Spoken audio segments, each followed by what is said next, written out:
And that way I can send it to Ralph, and Ralph can get it on the CHAS webpage. We want to welcome you to this month's CHAS chat. The division has been trying to do these chats once a month, and they're intended to be very informal, intended to be something to kind of get people to do a little bit of sharing and to focus on some safety items that are going on. We've had a variety of different topics. Last month was on demonstrations, and this month we decided we're getting ready to prepare safely for the holidays. So I'm just kind of the host, and I've put together about 5 slides to talk about some of the safety things that come up getting ready for the holidays, and thought we'd make it a little bit of fun. But the idea is to be interactive and to share various safety tips from various places. And we will talk about dealing with safety in the world of COVID in terms of our current holidays.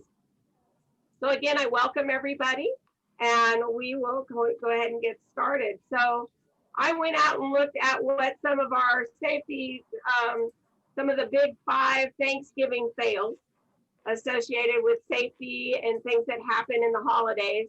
And of course, 2 of the most common are being unprepared for food preparation, and then ultimately being affected by food poisoning. And in this era, being able to recognize the difference between food poisoning and something else is probably a good idea. So remember, the food poisoning symptoms typically come with nausea, headache, abdominal cramping.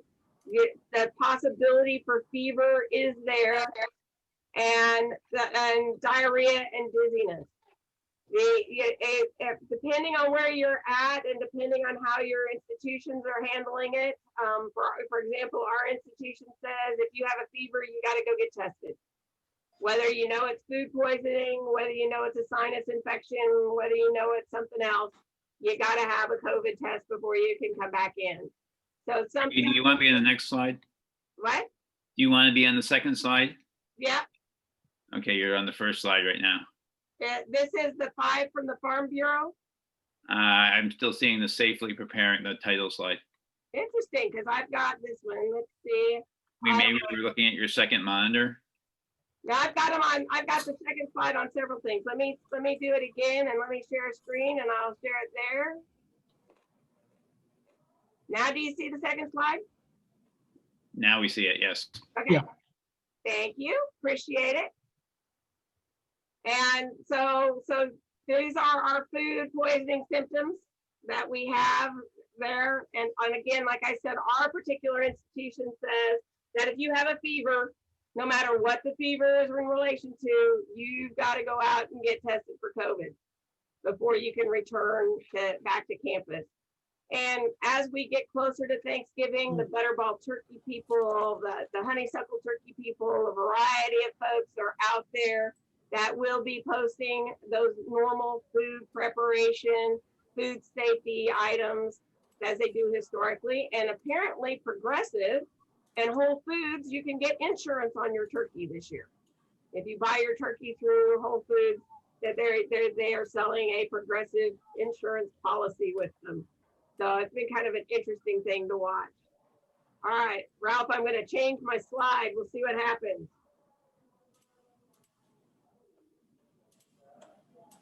Do you get the next one? We got the next one. All right.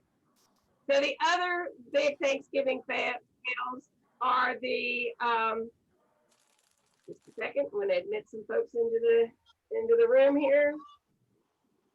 We got one, we got the other.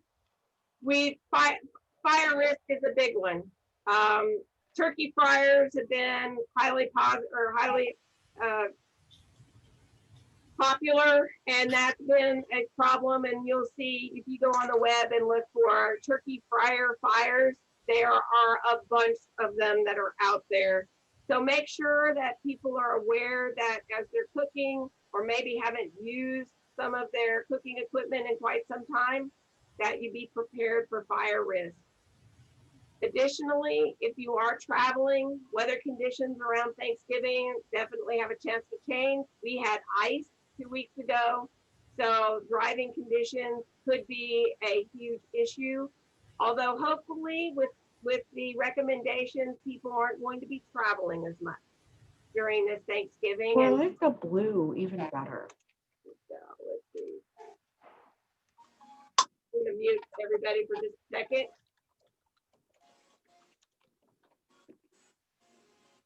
I'm trying the blue.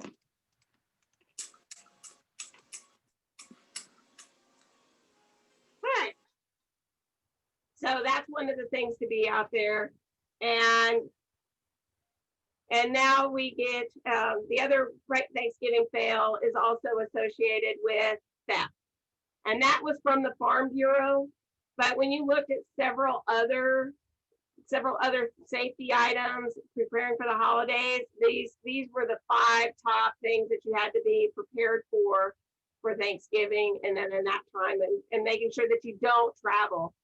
But as we get closer to the holidays and we're starting to decorate, we're starting to travel, we're starting to get, be in our homes, we want to be prepared for slips, trips, and falls. Usually because we've got extension cords where we normally don't have extension cords.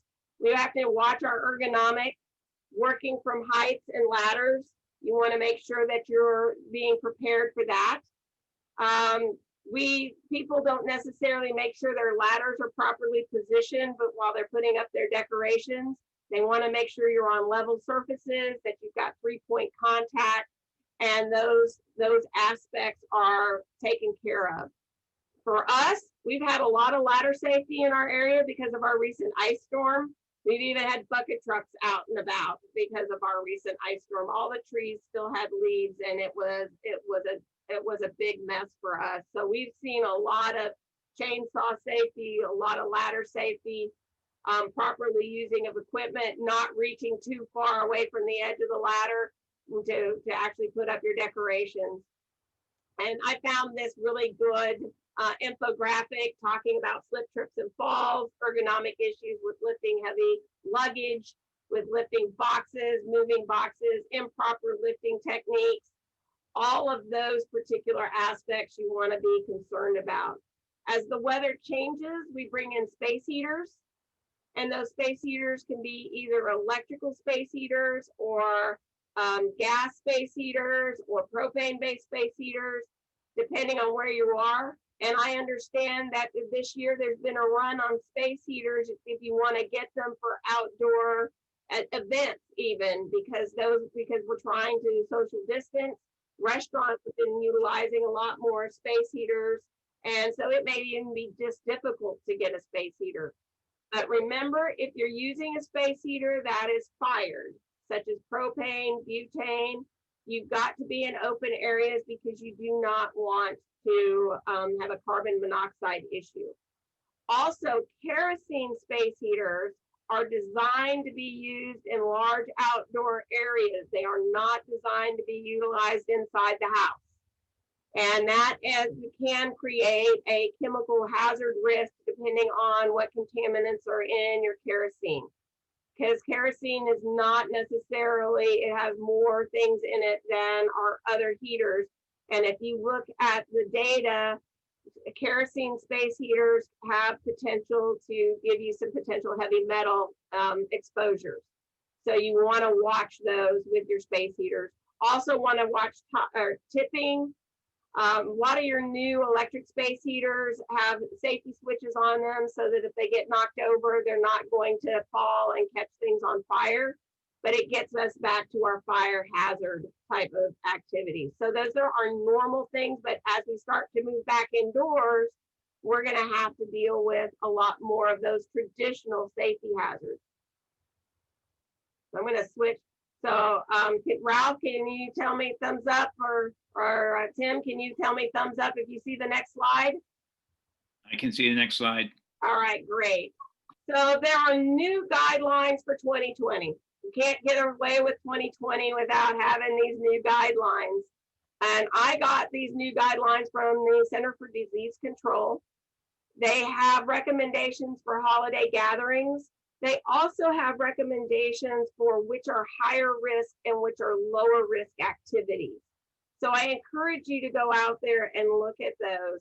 I was listening to a variety of newscasts this morning, either on NPR, on CNN, on Fox, and on MSNBC, and different experts are recommending different things with regard to the COVID precautions, particularly if you have college students returning home or if you're planning on traveling. They, recommendations are before you travel, you are quarantining yourself for 14 days before travel. And then there are recommendations for how you self-quarantine at home with family members. So you definitely want to check your guidelines, look at the guidelines in the area, and know where it is you're headed.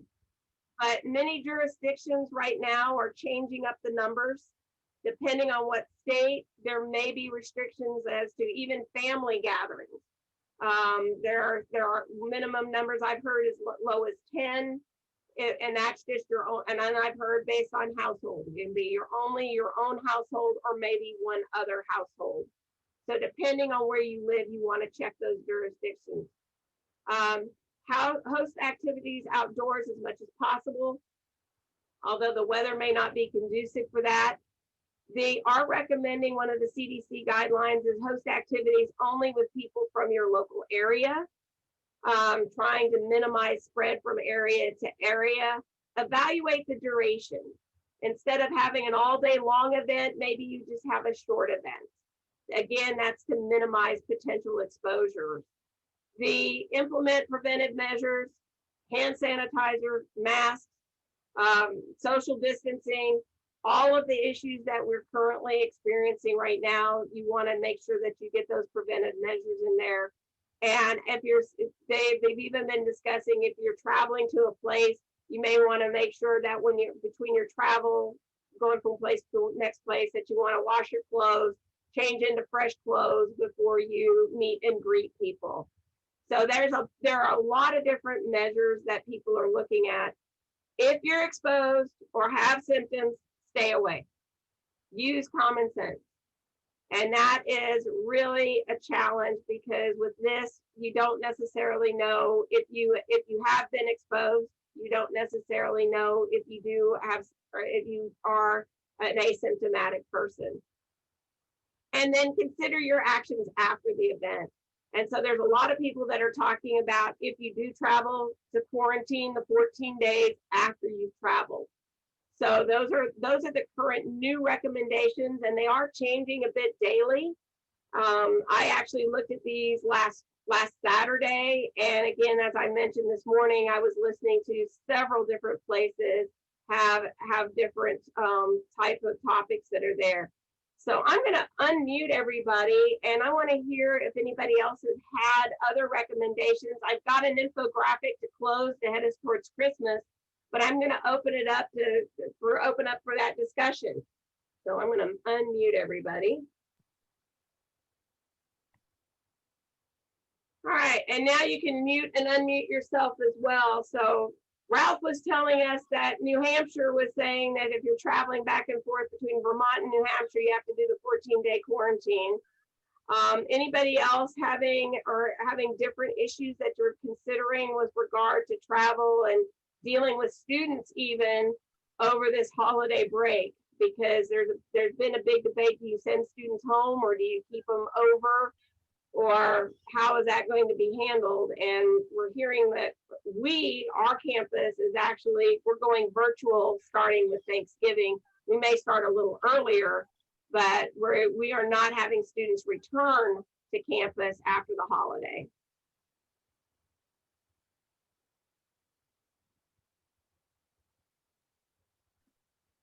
Anybody want to contribute to anything? We got people that are quiet.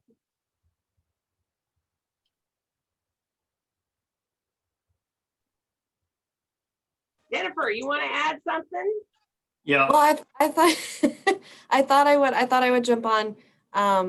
We're kind of ramping up. We're seeing, so I'm here in Iowa, where things are pretty bad. We've never had a statewide mask mandate. And we're seeing a huge spike in cases with students right now. leadership is just kind of looking at the situation. So I know a lot of our professors are very concerned with all of the new cases and everything that we're seeing. So a lot of it is just students going into quarantine. A lot of students right now, if they've been exposed, are just going home for 2 weeks. So that would put them coming home after potentially having other family gatherings while they are home.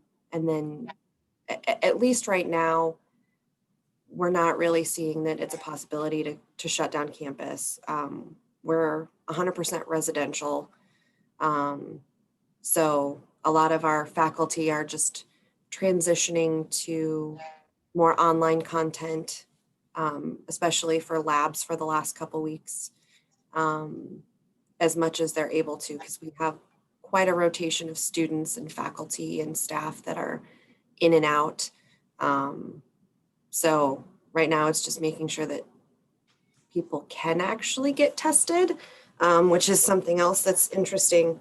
A lot of the test facilities in Des Moines, which is the biggest city near our campus, have actually been shut down or their hours limited.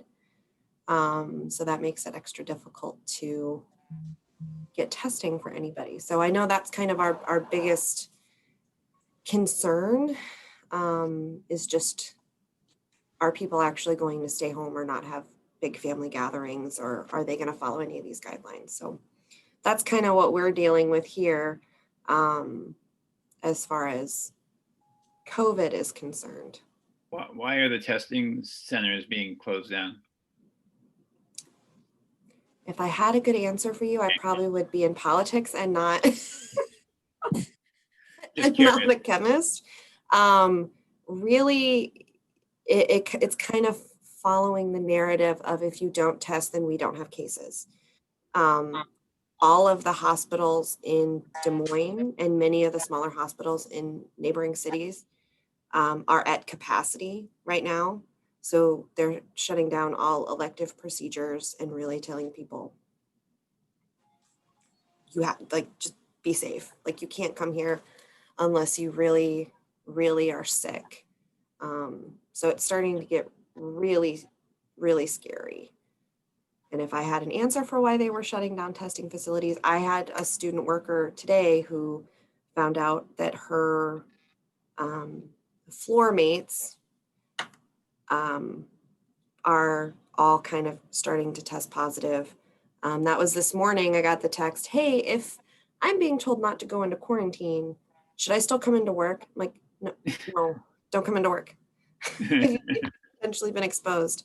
And then this afternoon, I had another student worker who was be contacted by her friends and say, hey, I can't smell anything. And, our other friend is getting tested. So just trying to help them find places to even get a test is also getting to be really difficult around here. Frankie, a suggestion, if you could take this slide off, then we could see Sure. all the participants. I will do that. Just a thought on traveling. Some weeks back, actually a couple of months back, I traveled to Ohio. And as it happened at that particular time, Ohio had 9 states listed that had to quarantine when they came to Ohio. And our state, Arizona, was one of those. And there were several things I learned. Firstly, if you're going to travel somewhere, you need to check where you're going, because they may have something different. And then the other thing is, I had a question and it was hard to get the answer. I finally called the Ohio Department of Health. Okay, well, what does that mean? When I arrive, will there be a state trooper escorting me to a quarantine place? I mean, what does that mean? Does that mean if I am driving a car that has out-of-state plates, I'll be pulled over and told to go quarantine? So I called the state Department of Health, and they explained it to me. Basically, what they explained is it's would be self-managed. That they don't have law enforcement people running around sequestering people and taking them to hotels. At any rate, my point is we have 50 states. We're a federal form of government, so that the 50 states make their own decisions. So if you're going to pass through states, you may have to. And that was another. We took a trip up to Kansas, and we passed through 4 states. All 4 states had different rules, so I had to go online and read those rules to understand what the issues would be on the trip. So the point is, and advise this, we're just 2, 4, 6, 8 people on this conference, maybe more, I don't know. But at any rate, if you're going to be have students in a classroom between now and Christmas or Thanksgiving, impart some of the knowledge here that Frankie's passed out and discussions we've had to multiply the effect of this today's discussion. Thank you. Yeah, we've seen the same thing. I'm in a state, Jennifer, that we've not had a mask mandate at all, and that's been a real challenge. I'm actually very careful which communities I go into, because certain communities follow things back or better than others, and it's highly dependent. Most of our students, for whatever reason, most of our students started doing virtual a couple of weeks ago. So even if they were quarantined on campus, they were attending class. And that's actually been kind of an interesting thing. I'll walk into a classroom to teach and I'll have one student in it. So it's and probably next week, I'm not anticipating having any students actually physically in the classrooms by the student's choice, not because we're going to mandate it or anything. It's a big concern. We do have some students that live further away, but most of our students, even if they're residential students, live in the area. So everybody's germ buddies anyway. And that's been a real challenge for, and then we're in one of those states just like you are. Well, we're farm kids, it's whatever. And it's been a real challenge. We're not having the testing problem you're having though. I've been pretty impressed with the students for following the safety protocols. I mean, they're very good about wearing masks and, we're good about disinfecting, but they loosened some of the restrictions for in their dorm rooms and in common areas. And I think a lot of it really is just coming in from the community since there's no mask mandate. That's been the tricky part. And it's kind of been, the model here has been letting professors choose what alterations they make. So really in the last week, I've had quite a few, as I'm prepping as the stockroom manager, different labs, a lot of professors say, we're going to switch our schedule around so that we're more online only for the last few weeks, especially after Thanksgiving. Hey, Monique, I saw your comment. It's your healthcare students. You having any other challenges, Monique? No? Yeah, she's over there in the chat. The labs, we front end loaded our labs, so we're finished. This is our last in-person lab is this week. The physics labs we finished last week, which is really nice, and that's been helpful. But it has been a challenge trying to do in-person labs for us. Anybody have anything else they wanted? Joe, did you want to share? Can I just ask Jennifer a quick question? Yeah. Do you guys have Greek life? Because that's how we saw most of our spread happening. Honestly, most of the spread that we've seen is from athletics. There hasn't been any campus-wide testing for all students. which I think has been one of the biggest concerns for the faculty and staff members, is that so many people in the college age group can be asymptomatic. They were trying to gear up a few weeks ago to do winter sports. So they tested all of the basketball teams, the wrestling teams. And that's when we saw a big spike of confirmed cases on campus because so many people were asymptomatic and hadn't been tested before. So our numbers for people in isolation and in quarantine and positive cases really shot up. And it just kind of correlates with the community overall. Since there are still restrictions for students to gather in different places, a lot of students are going off campus to do things like drink and socialize, going to different towns and even here in town. So I think a lot of our other positive cases are kind of coming from that, since we had a really bad cold snap here. A lot of students were inside again. So they're really focusing a lot on working with the county health department for contact tracing and testing. But since the community is having so many cases as well, that's kind of where we're seeing that. We don't have as much of an active Greek life as we do so many of our students. I think the last number I saw was somewhere around 40% of our student population participate in athletics in some way. So I think that's mostly that and just going out into the community are where we're seeing more of our positive cases come from. Our neighboring school, we're a junior college in Tonkawa, Oklahoma. And so we don't have Greek life, but we're very close to Oklahoma State. Mhm. Their cases started with Greek life and a county-wide concert just the first couple weeks of class. And that was outside the city limits and a variety of other things. Oklahoma State's done really well with their athletes, but our big spread has been our athletes and in our fine arts. And it's partially because those students are kind of pods. And so if one person got it, then the pod got it. And that's where the athletes seem to have been in there. So on our campus, it's been athletics and the fine arts. But on the Oklahoma State campus, it's been the athletes have seemed to have done really well. And if you look at the number of cases in the athletics, it's very, very small. But the cases have come from other college issues. Frankie, you were asking about what's going on here.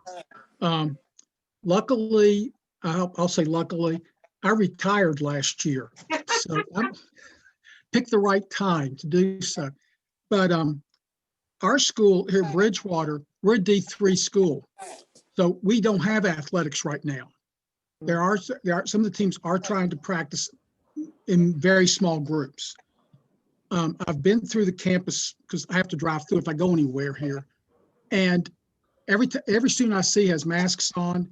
They've got every course has to have both in-person and online parts to it.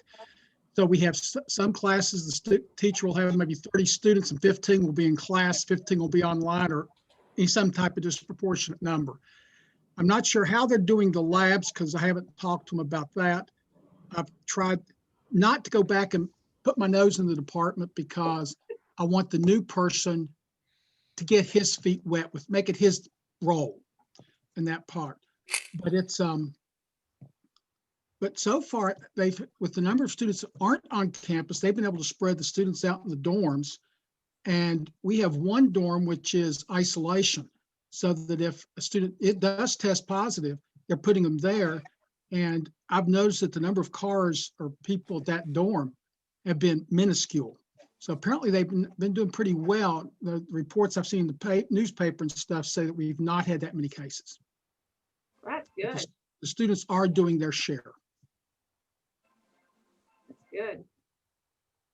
Anybody have anything else to add?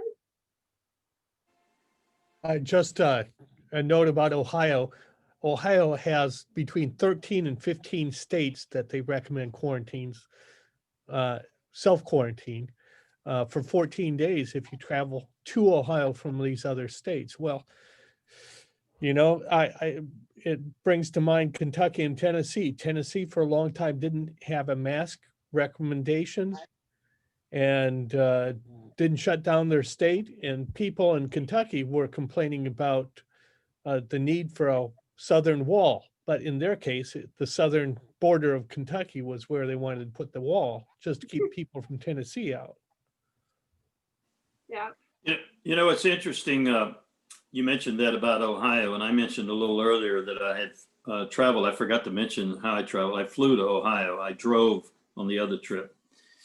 But the Ohio trip, when I flew, I saw the notice to quarantine. This was back in July when they did the first one.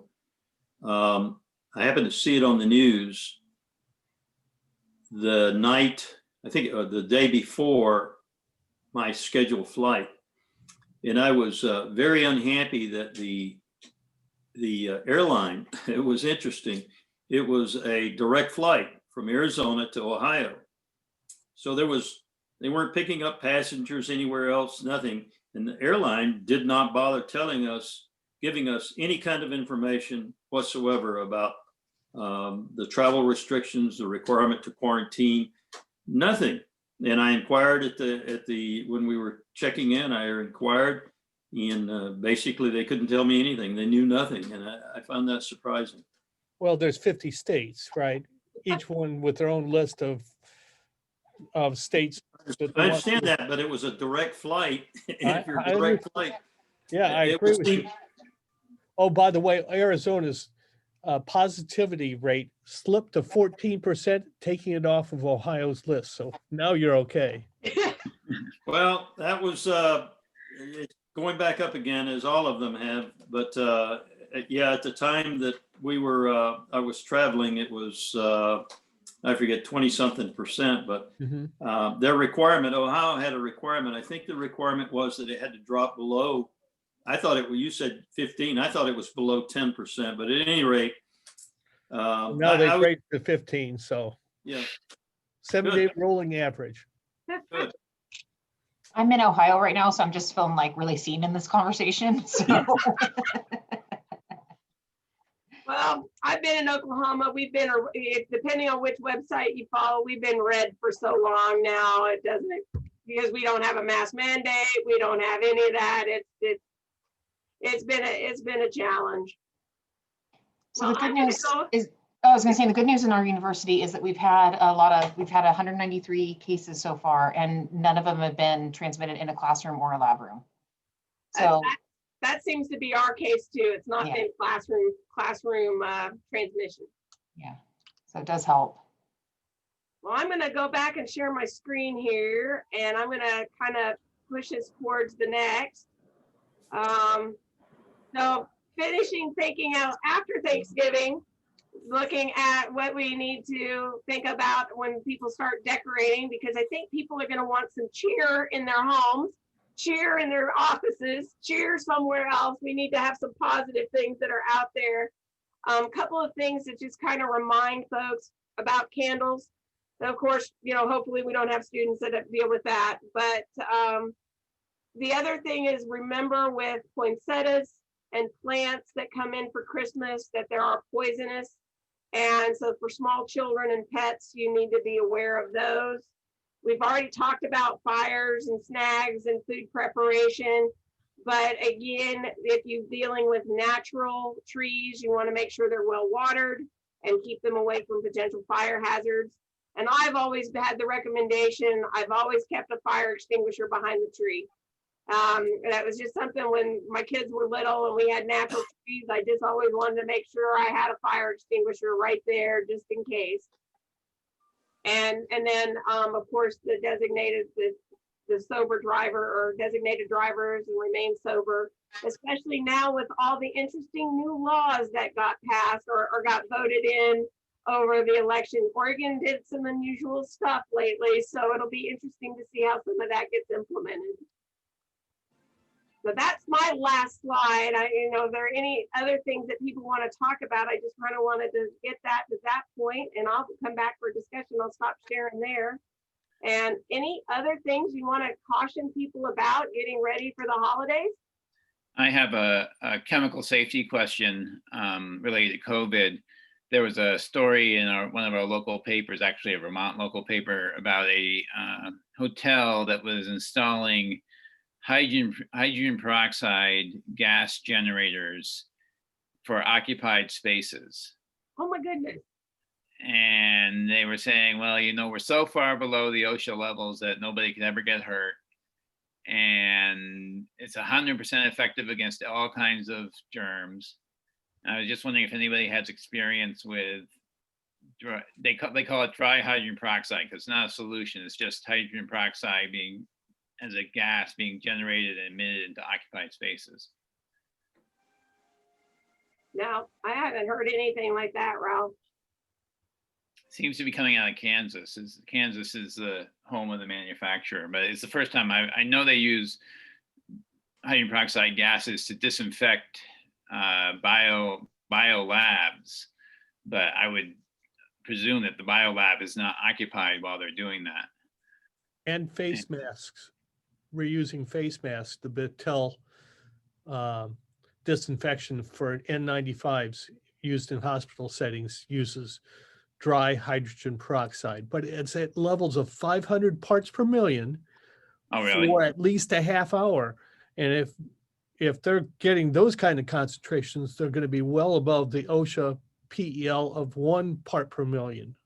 No, they were talking about parts per billion worth of gas. And I tried to do a little literature search and I couldn't really find data that suggests, I saw lots of data that suggests that hydrogen peroxide can disinfect a wide variety of things, but I didn't say anything about concentration, of what concentration you need for that to happen.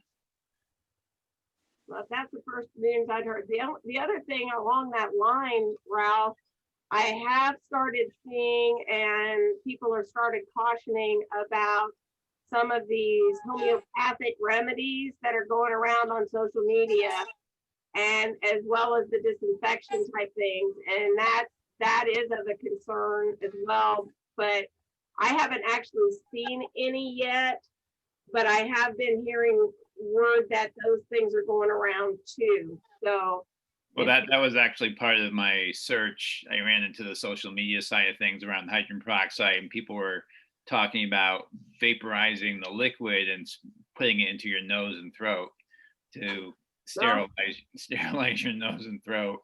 And they said, be careful, don't use more than 3%. And yeah, so there's a lot of interesting chemistry going on at home as a result of COVID. And I'll say it's not just at home. We had an issue shortly after our semester started where our custodial staff had purchased some basically foggers, and we're going through at like 1 p.m. and fogging the whole building for like a midday disinfection, bathrooms, hallways, labs, office areas. And I had to, I'm usually the one who gets the complaints and concerns, and I was like, can you send me the SDSs for these things? What were they using? They were using an electrostatic gun. But with and it was some cleaner that people were having an adverse reaction to, especially since everyone's wearing masks. I could tell when they had been through the hallway because it lingers, because they weren't just using it on the doorknobs and the chairs and the tables. They were kind of using it as more of a fogger, and looking at the product labels for the cleaner they were using, it clearly stated, if you're using this in a fogging type situation, the building needs to be unoccupied, because people were coughing and sneezing. When I walked through the hallway, I was like, is somebody doing an experiment outside of a hood? Because it was that strong of a smell. So there's been a learning curve there too, in making sure that the custodians, when they were fogging, were using the appropriate PPE as well, because they were just going through. And I'm all for ergonomic solutions, but you have to be safe and well informed when you're trying to do those things. So we've had those situations as well. That was definitely one of the things when they first came out with the disinfection list and trying to deal with the janitorial staffs and the cleaning staff, which ones they could use frequently, which ones, because some of them were only intended to use like once every 6 months. And now all of a sudden people were trying to use them once a week or even daily, and potential exposures. And I do know that the CDC and a couple of the other sites with the cleaners have been keeping up, the EPA site has been keeping up with recommendations for use of certain disinfections and certain cleaners. I also wonder about all the hand disinfectants people are using routinely now, several times a day. I mean, if you're putting ethanol on your skin, aren't you ingesting that probably even more effectively than if you drank it? That's been a concern. That's definitely been a concern. I can't believe it's worse than drinking, but, oh, there's we. No, it's been an interesting piece there, and the cracking and the various different if you use certain ones have crack, if you use them all the time, your hands start to crack and it makes it even worse. And we get a variety of other ones as well. So it's been a challenge, and we've had to deal with it, and trying to teach common sense has been difficult.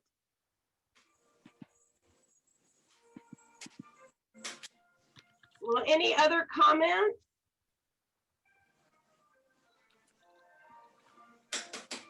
Questions? Ralph, do we know who's the next CHAS chat yet? We don't know yet, no. Okay. I don't know if we're gonna get her. I mean, ACS technical stuff is such disarray right now that who knows. So if anybody has any ideas for the next new topic that they would like to hear come up, we have a long list of potential topics we generated for the ACS national webinars that we tend to do. And there's way more than we can do there. So we do have plenty of ideas, but maybe that's what I should do is I should send an email to the list and ask them to help me prioritize those so that we can see which ideas people will find most interesting. And then we're always looking for more participation. So if you want to host a CHAS chat, we can, I happen to be using my own Zoom link today, but we've got other ones that we can use through the division, and we would love to have other people participate. We feel like the executive committee has been really pleased with getting able to reach more of our members and more of our other potential members through these chats. And so I really appreciate you folks being on today. I'm going to be good with your time, give you a few minutes back before you have to bug off to go do something else at 4 o'clock Central Time.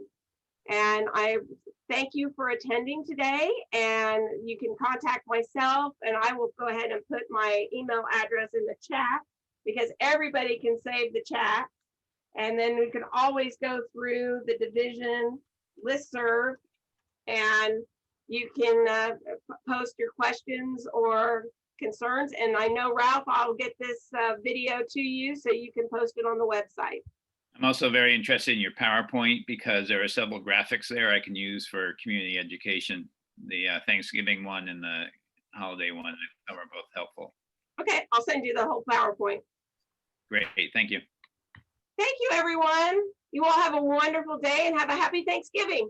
Thank you. Thanks